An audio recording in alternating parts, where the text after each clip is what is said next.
Hello, stream, internet, online. Excellent connection, YouTube says.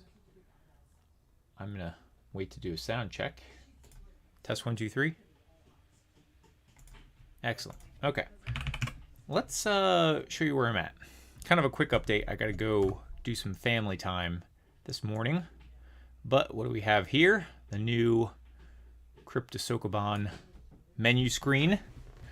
I have that text doesn't need to be there anymore. I've got it working. But got a couple of quick configuration buttons across the bottom here.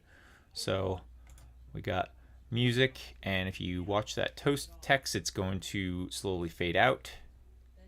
I need to adjust the text size, the text spacing, and change these captions a little bit. But because I saw some people playing it live last year and struggling with getting through all the incompletes, I also added a scale button so that you can instantly get the window a bit bigger. So maybe I'll make that one last a little bit longer or something, but the general idea here is that you can scale the window, but Cryptosokoban is just the same resolution.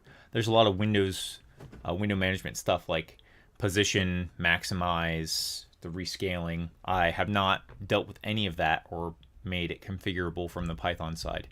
So, man, looking at that big, I think I want to adjust that title a little bit. But anyhow, this big black spot is going to be a embedded demo level with just some automated input to kind of demo some of the behaviors of the different things. It should be pretty easy to just randomly call the player controls and let it do stuff rather than just leave a blank spot. That's not nice. But yeah, there's no configurations yet, but for configurations it's just going to be a couple of meters for like volume adjustment, and then you hit play, off we go. So there's the game. The tiles are looking great.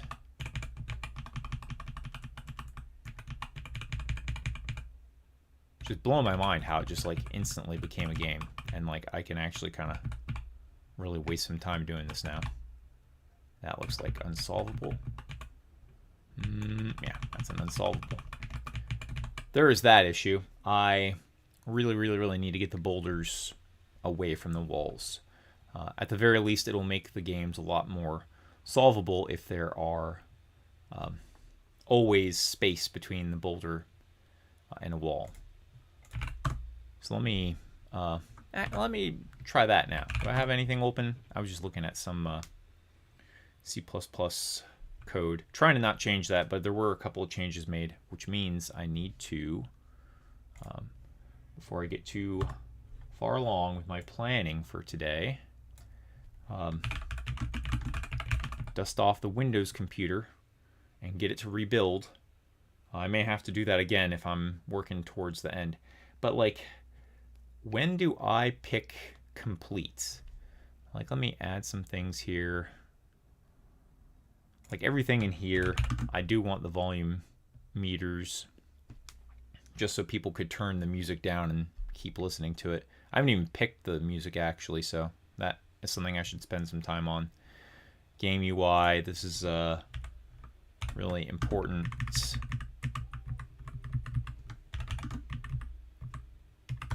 And definitely need to do that. And enemies, I'm gonna say like enemies will be optional, but number one bonus feature. Like, the game is essentially functional. I'm pretty close to saying I would submit as complete, which feels not so bad for a Thursday. I am probably going to try to submit final Saturday night.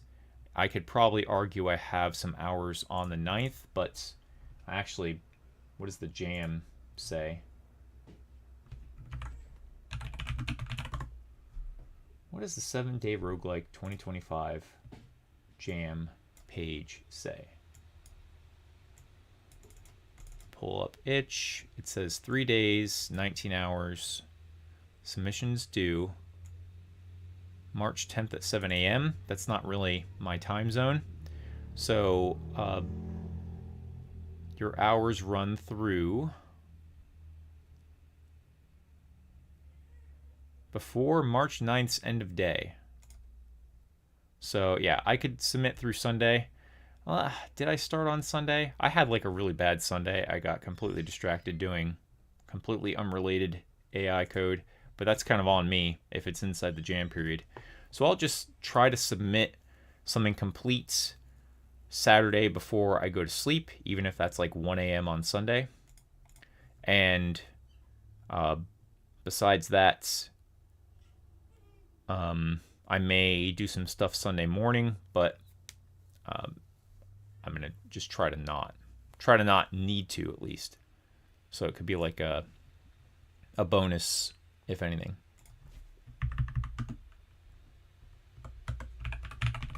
Kind of do like a, yeah, just want to show a number sign, don't make it a link. Okay. So I could do some UI stuff. Maybe go through how menus work and make Rogue Face a little bit. Yeah, I'll show off the so-called sweet button, and then I'll go play with some other stuff. Like another thing, let me highlight that too. Like, let me copy, block embed here, and I would say like fancier hallways, number 2 bonus feature. So the idea here is, without changing the tile set much, or without going into my advanced theories on how to use the tile system I started during this game jam, is I'll design the rooms with or without walls. I'll design a room with no walls, and I will paint the tiles so that makes the walls match up and everything. Then I would take a room and fill that room with unwalkable tiles and change it from black, I like the black ground, to an actual 000 color pitch black solid tile.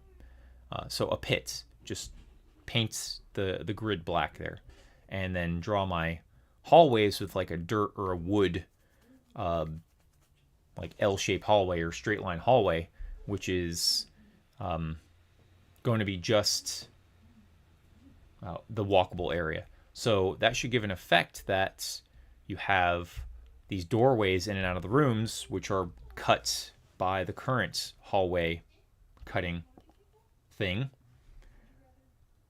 And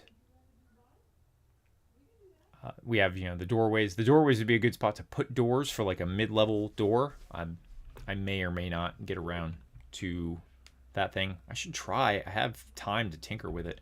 That would be like increase level difficulty, and that's going to be by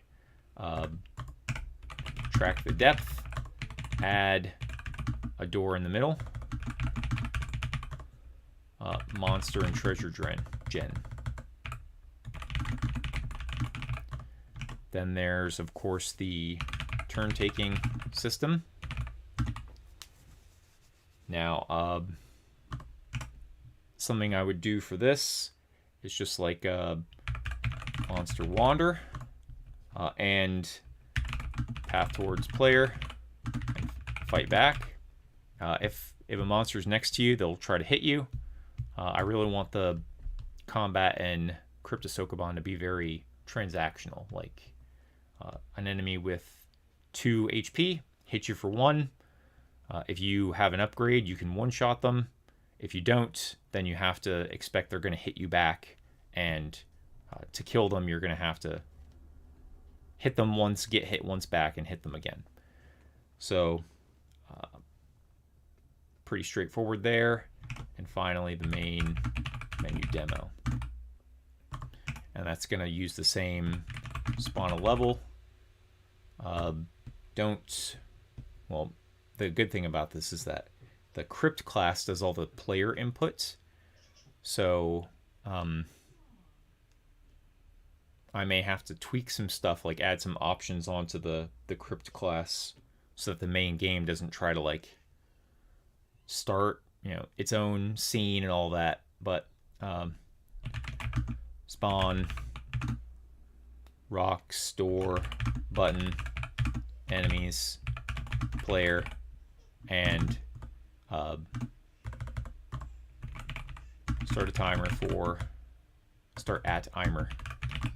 for random input and turns happening, and start a timer for panning the level around and regenerating. So the idea here is that grids have a pretty good set of controls for setting their zoom, setting their camera center coordinate. So I'll like pick two random entities.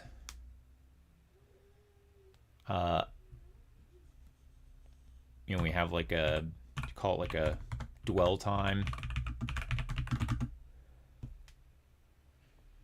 Let's see, how would you call that? Like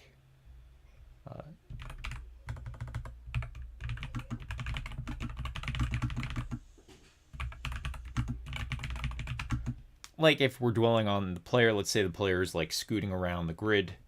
We want the camera to be centered, but we don't want to snap on top of them. We want the camera to, like if the move happens like every quarter of a second, then maybe every 50 milliseconds we move 10 pixels worth or something. Well, a grid is actually 16 pixels would be a grid square, so maybe like 8 pixels towards them, and at high enough frame rate, max of 8 pixels towards them, something like that. Move the camera towards them so that as the player snaps around, the camera is just kind of tracking that entity. And then switch time, change the watch target and zoom. That would be like zoom out, then zoom in, and dwell on other entity. And finally,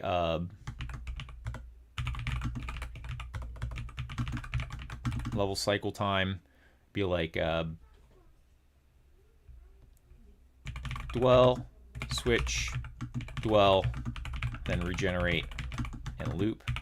So if we're gonna like watch the player for 10 seconds, zoom and move for 5, maybe like I want it to be kind of quick and draw people in. So maybe like 5 seconds of watching the first entity, switch over to the other one, over like 5 more seconds, 5 seconds on the second entity, and then regenerate an entirely new level and do the same thing over again. So if we have like a monster rat that's wandering, or the boulder, maybe the player will push the boulder a little bit. Like I would like to actually for the demo level, like apply traditional NPC AI to push the rock towards the exit or try to fight. But yeah, because it would also be pretty cool if like the player runs up to an enemy and kills them, and then the camera like follows the player as they walk away, but then it zooms back on the corpse, or other like random fun sequences that could happen if with this camera following thing. But that's like this could could be problematic.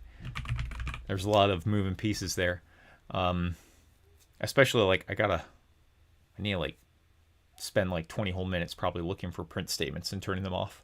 That's the downside of debugging that way, but it sure is fun and like pretty accessible for like an embedded real-time type thing like this. So, all right, I got maybe 15 more minutes before I got to get ready to leave, which is not a very productive amount of time.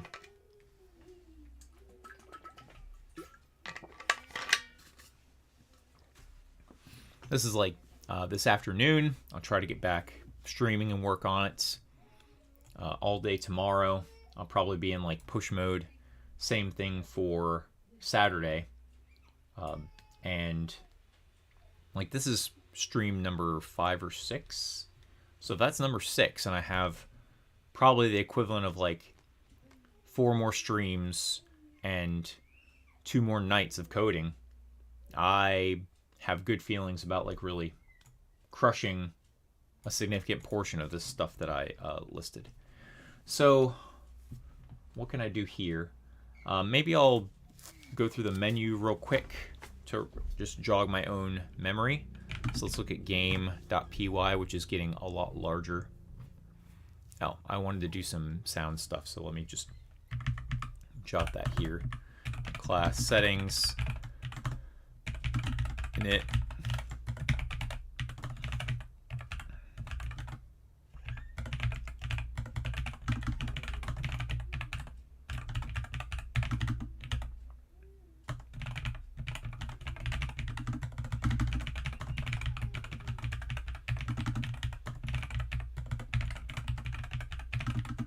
Self.master volume is going to be 100.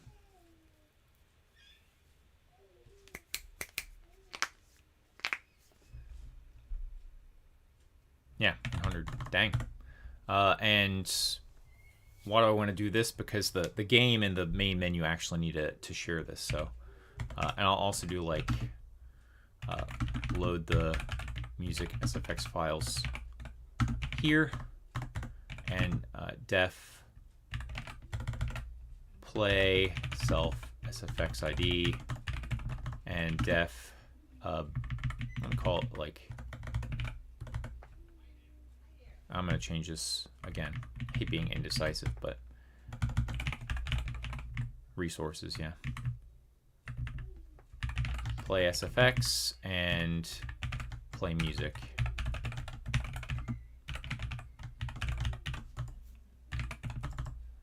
And why would you want to do this? Because basically I'm going to do stuff like set that, set the other thing, and what I also want to do here is every time we play a sound effect, it's going to be like mcr py set. Let me look at the function list here. Set sound volume. Self.master volume over 100 times self.sfx volume.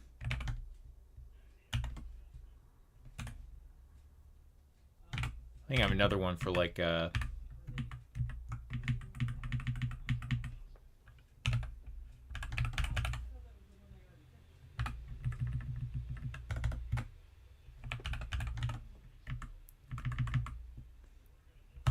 what I should really say here is if self.if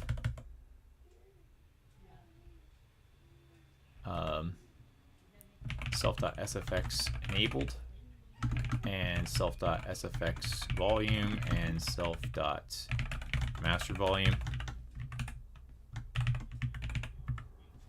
Because if it does, if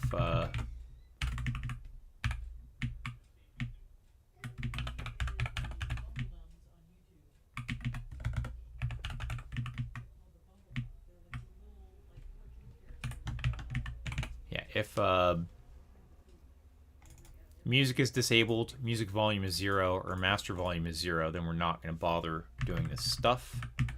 But it's basically going to be crpui dot play sound, and I'm just going to put this thing here because I don't have anything loaded. mcrpui dot play music. I may have to double check if I copy pasted that right, but whatever. There's a way. The thing about music, maybe I won't actually use it as music, but I would like a separate volume meter for it. Music is streamed. It doesn't load the whole file into audio. So if you have like a 30-minute long music file, it's not all in memory. I don't think that really matters that much in 2025. So I may just have them as sound effects, but it would be difficult to play them because I think I need to do like create sound buffer or something.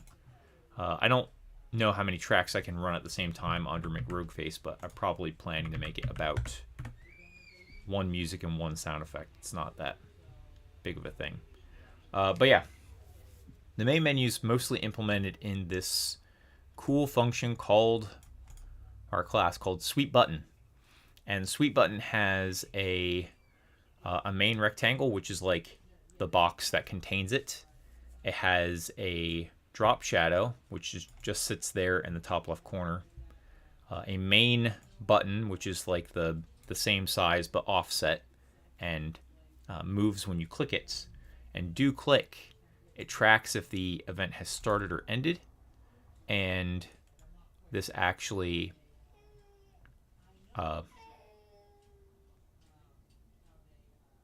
it checks the start and end event, because an event can start, an event can end. That's like key up and key down. Also applies to your mouse buttons.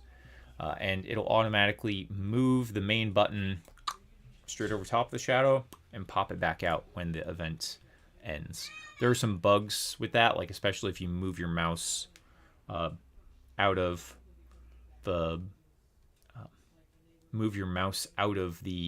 button while it's pressed down, but don't do that. Let's go with that. I'll soup these things up later.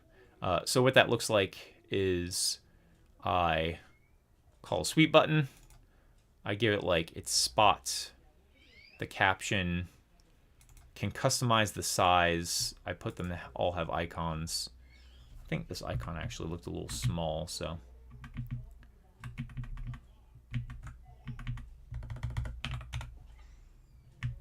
And most of these things, they really just need a position, their caption, their icon, and the function to call when they get clicked. And that just is a lot better than making rectangles and adding a caption to it and adding a click action to it, all in a separate line each. So these functions down here would be something like self, because it's a class method. Sweet Button is the button instance, which has all the parts on it.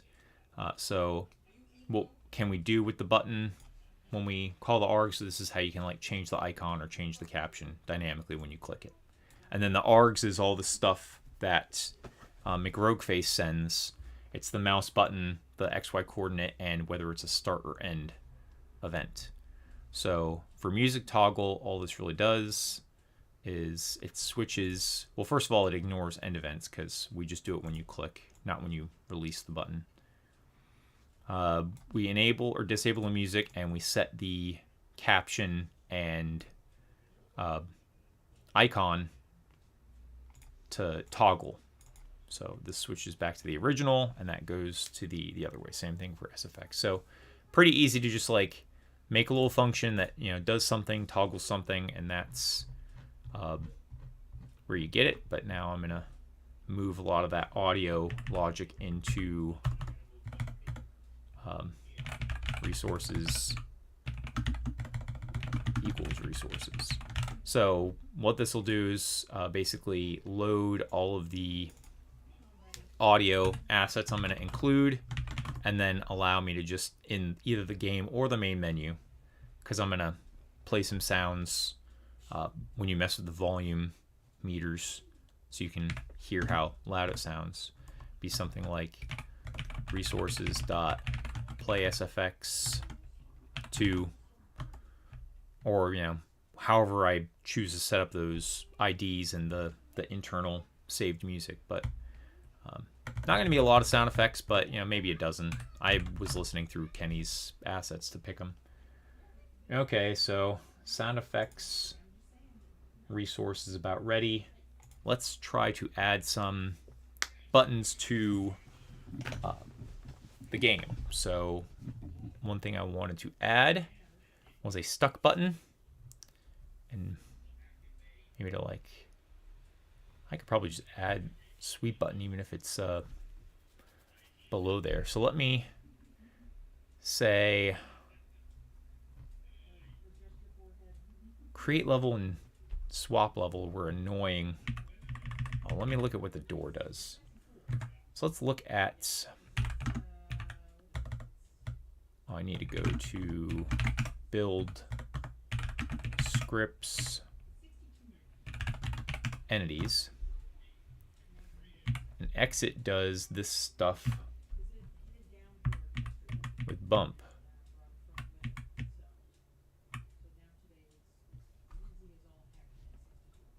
Okay, so these are the two lines I got to call.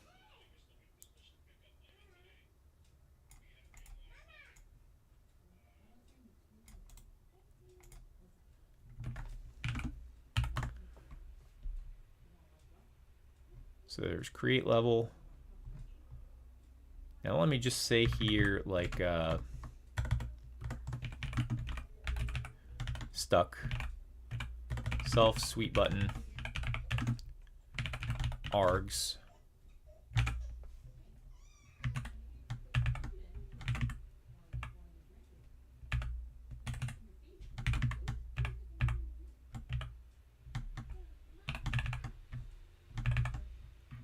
and I am the game. Don't need that.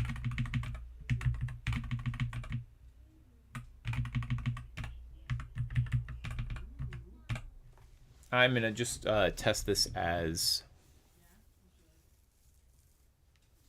create level saves the spawn point in the game. It's such a hack. This is really, it disappoints me, but I don't think I'm gonna re-architect it in time for the game jam unless this causes me further issues. But what do we have? A function called stuck, and now I'm gonna go set up my sweep button, which I'm gonna put encrypt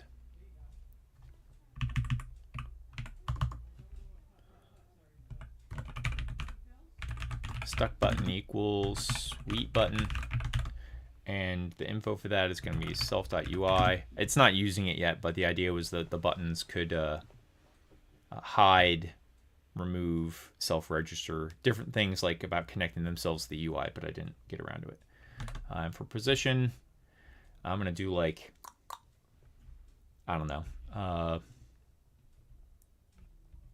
800 and 700.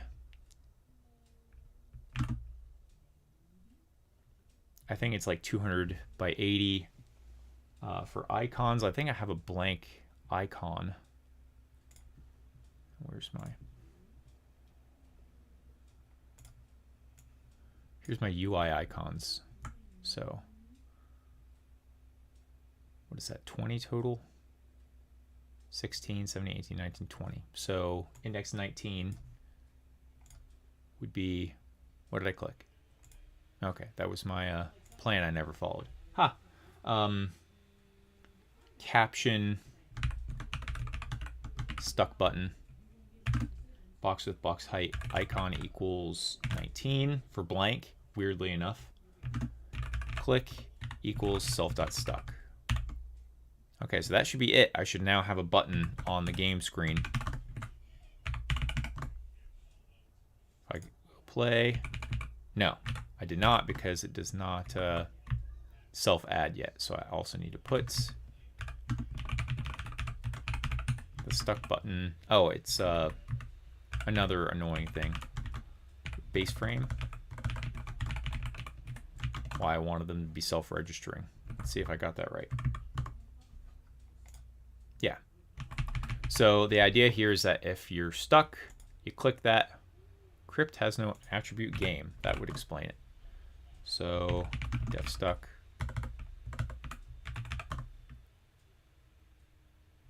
Eh?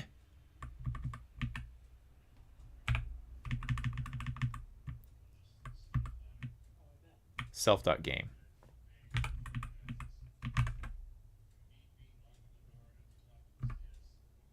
What does that button do? Like, what button did I just press? I think I like closed every split, huh? Let's see if that like destroyed my file. Okay. So here we are. We're in the dungeon. We're pushing it around. Okay, if I hit stuck, it's going to regenerate. Oh, I need to... I saw it did it twice, so... def stuck.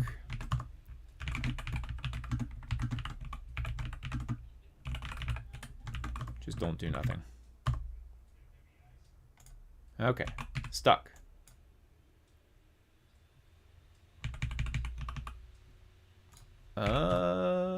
And...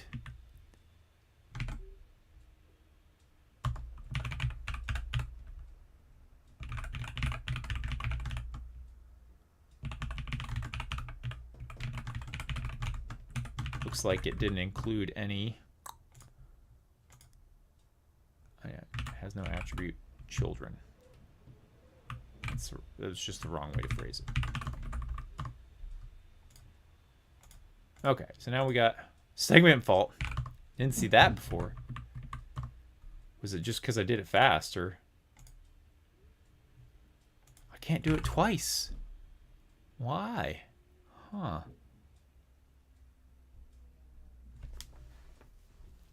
Never in my life. Okay.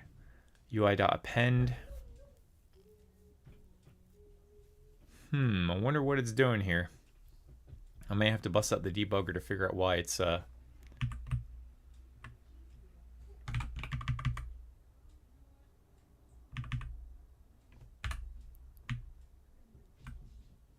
why would it not work twice? That's so weird. Create level, depth, swap level, spawn point. Okay, some other things I have to try. Let me start a game. Let me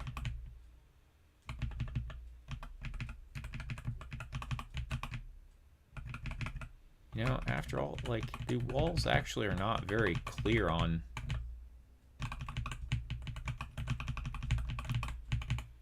like which tiles you can press the rock through. Like, this is actually a stuck level. Oh yeah, I double click that spot and it okay, so let me just try something here. Like, if I click stuck twice, it'll seg fault. Level. So I can generate a level. So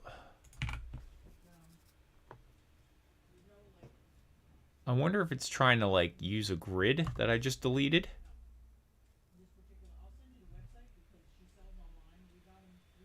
So harmless. This is definitely an engine bug report getting made out of this, but I do need to figure out what it's going to say. But besides that, I think I actually need to get out of here. That's so fascinating that just like a simple function like this can seg fault me. So swap level, self.level.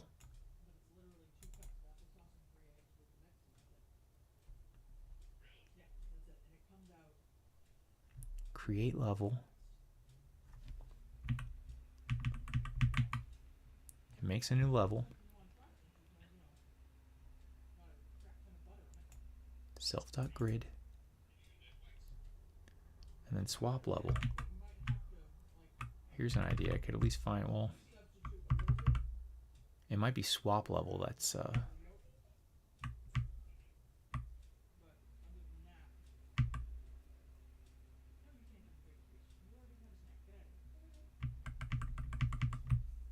I'm perplexed. It's mind-boggling.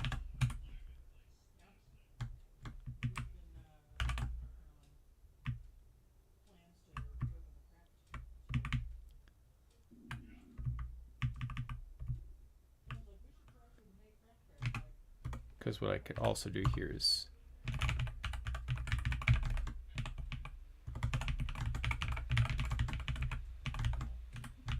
mean, it's not because I got like the frame name wrong, is it?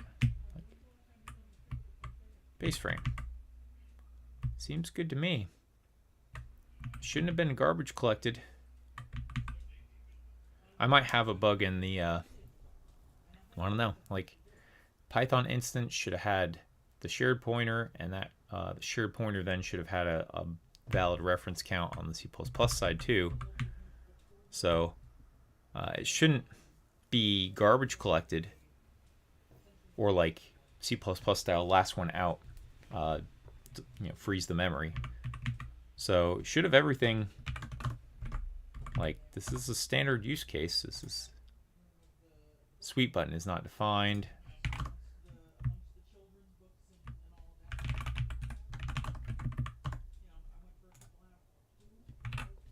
Oh, it's not called sweep button.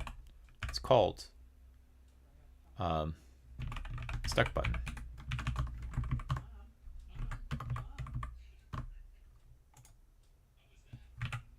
No, it's not.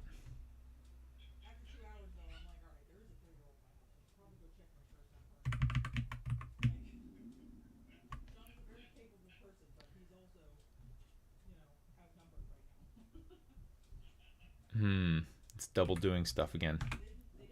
This is much too busy of a initialization, honestly. So that would be when we create a level. Just create the button beforehand. Create level. Oh, maybe because it's in there twice.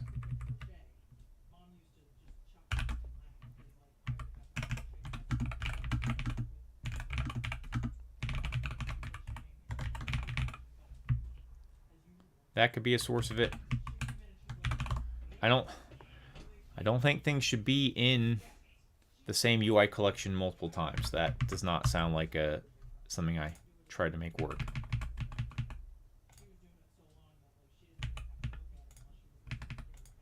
Okay, that does seem to be related to it. So I think what was happening is that the UI collection was just getting multiple copies of the same thing added to it because I was appending the grid and the button, and so was the level swap.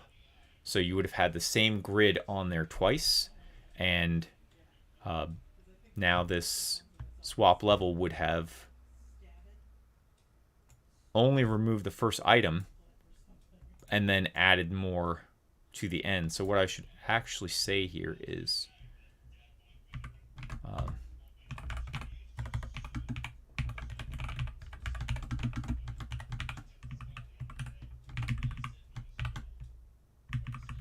just empty out the whole UI. That could help resolve it too, but not having duplicates of the same button seems to help, and that's. And I also need to enable on the stuck button. Do not do that. So now if I hit play, claim to be stuck, you get a new level. That's a good hack, but what I would actually really like to do is make that button invisible until it detects you're stuck. But a Sokoban solver is, I think, potentially unapproachable for this particular game jam. But dang it if I don't want to do that a lot.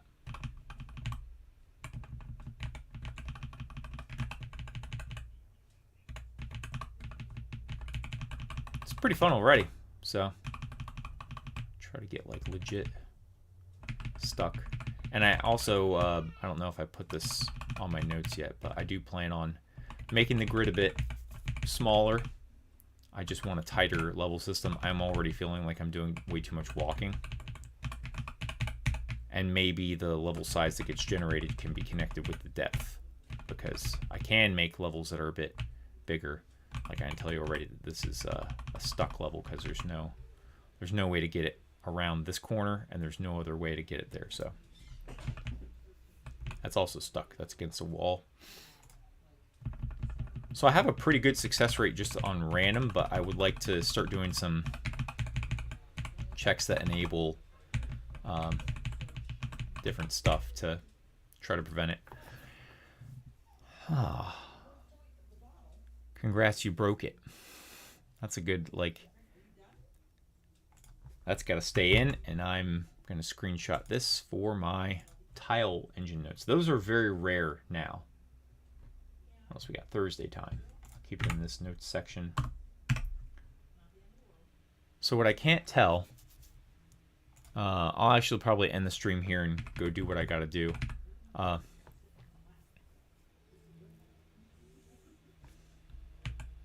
Like, why?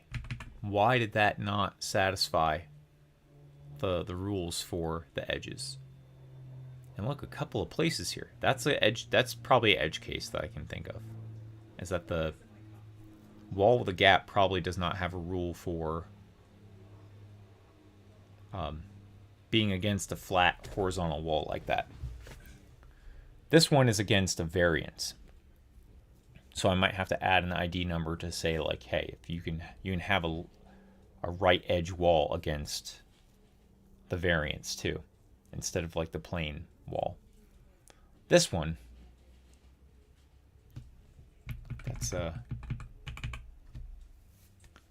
yeah, I don't know. So anyhow, going well, and doing some fun hacks like adding UI stuff, but I'm going to leave that up. I think I want to interrogate the grid and get those tile IDs, like the way I've been doing it, saying like crypt.player draw position. Crypts. Oh no, it's inside the I gotta say main menu .crypt.player.draw position now. Okay, and now it's pretty annoying, but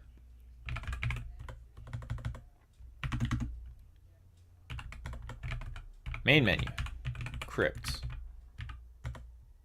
grid, at, and that's going to be 2111. Got a 431, yeah, because it couldn't find any definitions. And what's to the other side?